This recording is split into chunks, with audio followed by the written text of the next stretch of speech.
Ambulance District personnel, Kirksville Fire Department, Adair County 911 Dispatch Center, rural fire departments, and Air Evac worked together to free a patient who was trapped underneath of a vehicle. Those responders treated the exercise like they would any real emergency situation. They made calls to the dispatch center and gave regular updates on the patient's vitals.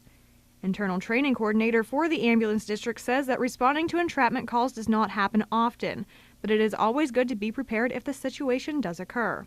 We've been very fortunate in this area not to really have to respond to a lot of them, but the potential is very high here in different aspects, not so much building collapses and things like that, but because of the agriculture and everything else. When freeing someone who has become trapped, it is important that those responders make contact with the patient if they are responsive and prevent hypothermia, even on the hottest of days. The process on this particular instance was to make patient contact, establish IVs, get some fluids going, and be ready to give more fluids and more medications just prior to the extrication of the patient. These training exercises give first responders an idea of what to expect when responding to a call. However, no call is the same.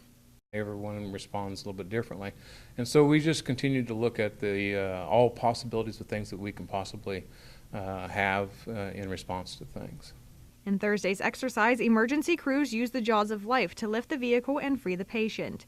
In past exercises, responders used airbags to lift the vehicle.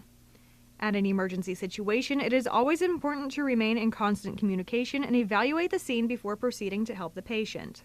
Different training exercises such as this one are held every month. That way, first responders know how to react in an emergency situation. We train through the month with our own personnel, and then we have what we call bringing it all together at the end of the month, where we invite everybody in and we continue to basically build on each other's strengths.